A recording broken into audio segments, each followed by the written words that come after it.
Assalamualaikum warahmatullahi wabarakatuh. Perkenalkan, nama saya Muhammad Fikri Rizky Rahman dengan NIM 202410102097 dari kelas Sistem Basis Data E. Di sini saya akan mempresentasikan hasil pekerjaan saya untuk studi kasus 1 dan studi kasus 2. Di sini studi kasus 1 dengan soal 1 yaitu menentukan nama relationship, yang dimana lab ini saya sudah menentukan nama-nama relationship-nya, yaitu dengan lab memiliki aslab dan aslab dimiliki oleh lab. Lalu lab dipimpin oleh kepala lab dan kepala lab memimpin lab. Lalu lab memiliki barang dan barang dimiliki oleh lab. Lalu aslab menyetujui peminjaman dan peminjaman disetujui oleh aslab. Lalu barang memiliki peminjaman dan peminjaman dimiliki oleh barang. Dan barang berjenis-jenis barang dan jenis barang terdiri atas barangnya. Lalu UKM beranggotakan mahasiswa dan mahasiswa anggota dari UKM. Lalu mahasiswa mengadakan kegiatan dan kegiatan diadakan oleh mahasiswa. Lalu kegiatan melakukan peminjaman dan peminjaman dilakukan kegiatan. Peminjaman, lalu kita lanjut ke soal kedua yaitu menentukan optionality, yang dimana relationship lab dengan aslab yaitu lab wajib karena setiap lab harus mempunyai aslab. Lalu aslab wajib karena sudah jelas di sini namanya adalah aslab yang sehingga sudah pasti harus mengelola lab tertentu. Lalu lab dengan kepala lab wajib karena setiap lab harus dipimpin oleh satu kepala lab, dan kepala lab wajib karena sudah jelas di sini nama entitinya adalah kepala lab sehingga harus memiliki lab untuk dikelola. Lalu lab dengan barang tidak wajib, lab tidak wajib karena terdapat kemungkinan lab tersebut baru selesai dalam proses tahap pembangunan. Lalu barang wajib karena setiap barang harus tercatat milik lab tertentu. Lalu aslab dengan peminjaman, aslab wajib karena setiap asisten harus mencatat segala kegiatan peminjaman, dan peminjaman wajib karena setiap peminjaman harus tercatat oleh aslab yang berwenang. Lalu barang dengan jenis barang wajib, barang wajib karena setiap barang pasti memiliki jenis. Lalu jenis barang tidak wajib karena terdapat kemungkinan jenis barang tersebut ada namun barangnya belum tersedia. Lalu barang dengan peminjaman, barang tidak wajib karena terdapat kemungkinan barang tersebut ada tetapi belum dibutuhkan di dalam kegiatan apapun. Lalu peminjaman wajib karena setiap peminjaman harus menyertai identitas dari barang yang dipinjam. Lalu UKM dengan mahasiswa yang dimana UKM ini wajib karena setiap UKM pasti memiliki anggota dan anggotanya itu adalah mahasiswa itu sendiri, dan mahasiswa itu wajib karena setiap mahasiswa pasti tercatat dalam suatu UKM tertentu. Lalu mahasiswa dengan kegiatan yang dimana mahasiswa wajib karena setiap mahasiswa pasti memiliki atau setidaknya mengikuti kegiatan-kegiatan tertentu. Lalu kegiatan wajib karena setiap kegiatan pasti terdapat pelaksananya, yaitu mahasiswa itu sendiri.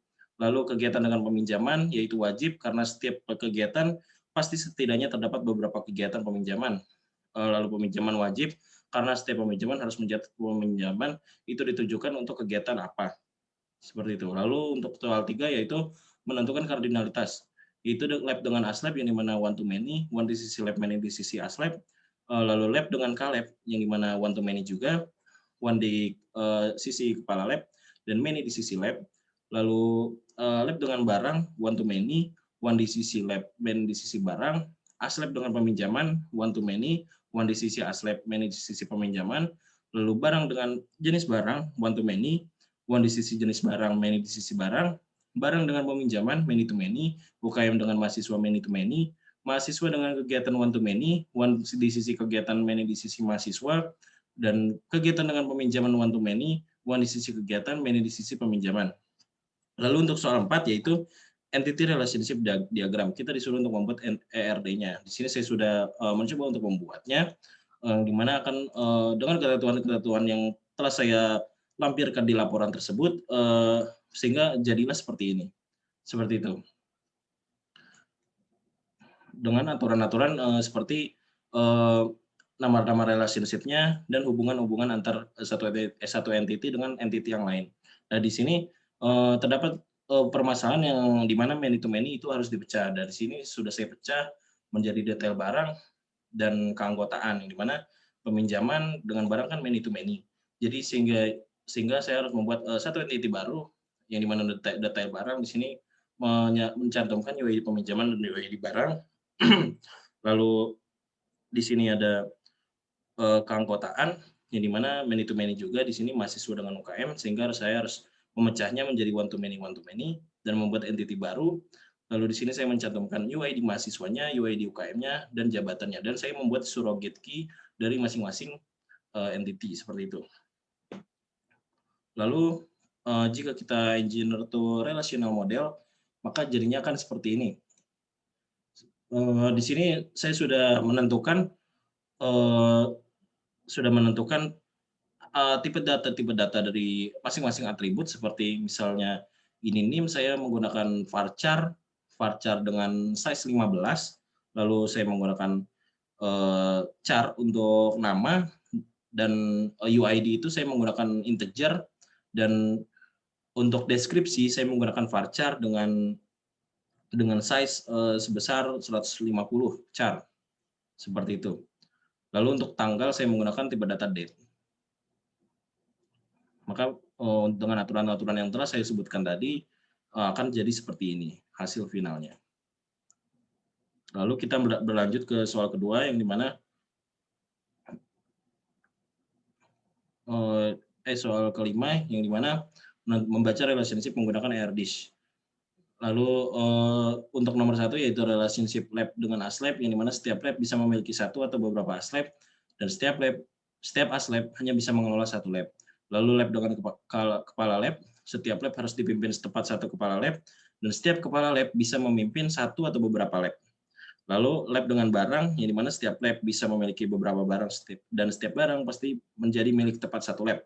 Lalu ASLab dengan peminjaman, yang dimana setiap ASLab bisa menyetujui beberapa peminjaman, namun setiap peminjaman hanya bisa disetujui oleh satu asisten lab. Lalu barang dengan jenis barang, setiap barang pasti berjenis tepat satu jenis barang, dan setiap jenis barang bisa terdiri atas satu atau beberapa barang.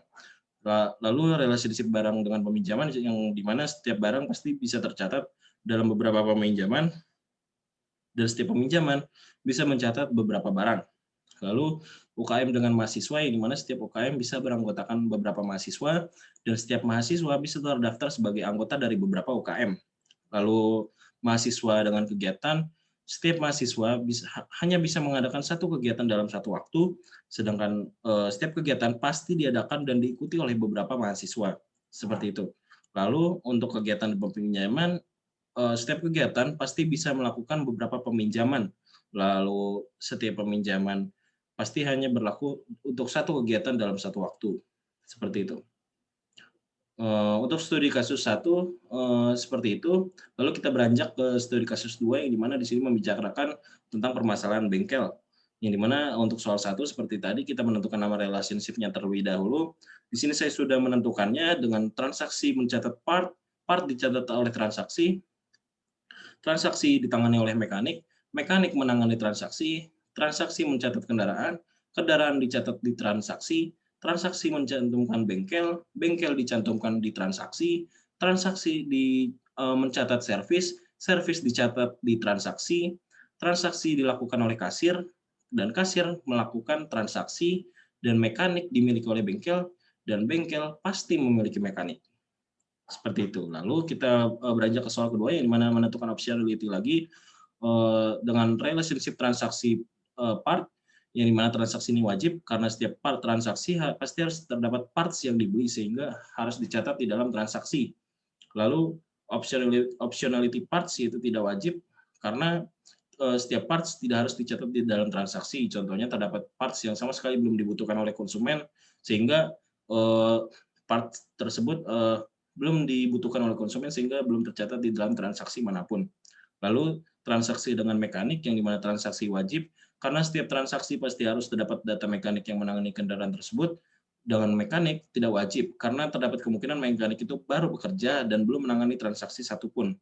Lalu transaksi dengan kendaraan, yang dimana transaksi ini wajib karena setiap transaksi harus menyertakan data-data kendaraan yang ditangani. Lalu kendaraan tidak wajib karena terdapat kemungkinan bahwa kendaraan tersebut masih baru dan dalam kondisi baik-baik saja. Lalu transaksi dengan kasir, yaitu optionality transaksi, yaitu wajib karena pada setiap kegiatan transaksi sudah pasti dilayani oleh seorang kasir. Lalu kasir tidak wajib karena terdapat kemungkinan bahwa kasir tersebut adalah pegawai baru dan belum melakukan kegiatan transaksi sama sekali. Transaksi dengan servis, yaitu transaksi wajib karena pada saat melakukan transaksi pasti sudah terdapat suatu servis atau pelayanan yang dilakukan. Lalu servis itu tidak wajib karena terdapat kemungkinan ada servis yang belum sama sekali dibutuhkan oleh konsumen, sehingga belum tercatat di transaksi manapun. Lalu untuk transaksi dengan bengkel, transaksi ini wajib karena pada saat melakukan transaksi juga harus mencantumkan data-data bengkel yang bersangkutan. Lalu untuk bengkel itu tidak wajib karena terdapat kemungkinan bahwa bengkel tersebut baru buka sehingga belum melakukan transaksi. Lalu bengkel dengan mekanik, ya ini bengkel wajib karena setiap bengkel harus mencatat mekanik yang bekerja di bengkel tersebut. Lalu mekanik wajib karena jika seseorang telah memiliki julukan sebagai mekanik, pasti dia sudah terhubung dengan suatu bengkel. Seperti itu.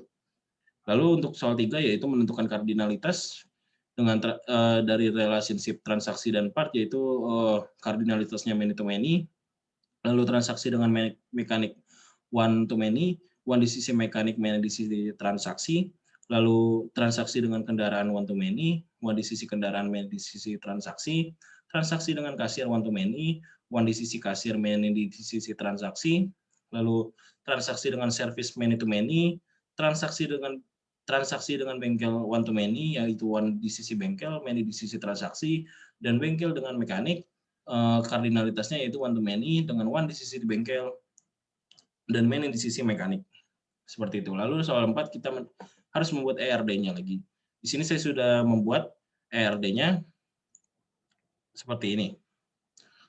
Di mana sudah dengan aturan-aturan yang sudah saya lampirkan di laporan tadi, di sini saya terapkan menjadi sebuah ERD, sebuah entity relationship diagram dengan berbagai ketentuan seperti optionality, nama relationship, dan kardinalitasnya masing-masing. Sudah sesuai dengan apa yang saya laporkan barusan. Lalu di sini terdapat permasalahan yang dimana many to many harus dipecah. Di sini juga sudah saya pecah menjadi one to many dengan membuat entity baru yaitu detail part transaksi dengan mencantumkan nomor faktur dan UID parts. Lalu di sini juga ada many to many antara transaksi dengan service yang dimana detail service saya membuat entity baru yaitu detail service dan transaksi dengan mencantumkan nomor fakturnya dan UID service-nya. Lalu di sini saya buat relationship-nya dengan one to many, one to many, one to many, one to many. Seperti itu. Lalu kita akan melihat engineer to relational modelnya, maka akan menjadi seperti ini. Yang dimana di sini saya sudah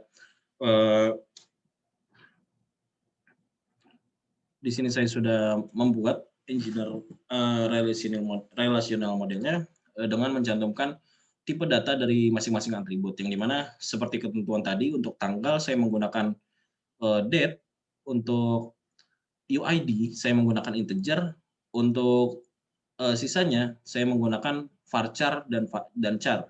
Untuk char kebanyakan saya memakai di nama seperti nama kasir, nama mekanik, dan lain-lain. Lalu untuk varchar biasanya saya gunakan untuk deskripsi, lalu untuk nomor polisi, dan nama bengkel, alamat, nomor telepon, seperti itu. Lalu di sini sudah dapat terlihat ya relational modelnya, dan ini logicalnya seperti ini. Dan kita akan lanjut ke soal kelima, yang dimana membaca relationship menggunakan ERDIS, yang dimana relationship transaksi dengan part, itu setiap transaksi bisa mencatat satu atau beberapa part, dan setiap part bisa dicatat di satu atau beberapa transaksi. Lalu transaksi dengan mekanik, setiap transaksi harus dan hanya bisa ditangani oleh satu mekanik, dan setiap mekanik bisa menangani satu atau beberapa transaksi. Lalu transaksi dengan kendaraan, setiap transaksi hanya dapat mencatat satu kendaraan saja, dan setiap kendaraan bisa dapat dicatat di beberapa transaksi. Lalu transaksi dengan kasir, setiap transaksi hanya bisa dilakukan oleh tempat satu kasir, dan setiap kasir bisa melakukan satu atau beberapa transaksi. Lalu transaksi dengan servis, setiap transaksi bisa mencatat beberapa servis yang dilakukan, lalu setiap servis bisa dicatat di dalam beberapa transaksi. Lalu transaksi dengan bengkel, transaksi hanya bisa dicantumkan tempat satu bengkel, dan setiap bengkel bisa dicantumkan di beberapa transaksi. Lalu bengkel dengan mekanik, setiap bengkel bisa memiliki beberapa mekanik, dan setiap mekanik hanya bisa dimiliki oleh tempat satu bengkel. Mungkin cukup sekian presentasi dari saya, kurang lebihnya mohon maaf. Wassalamualaikum warahmatullahi wabarakatuh.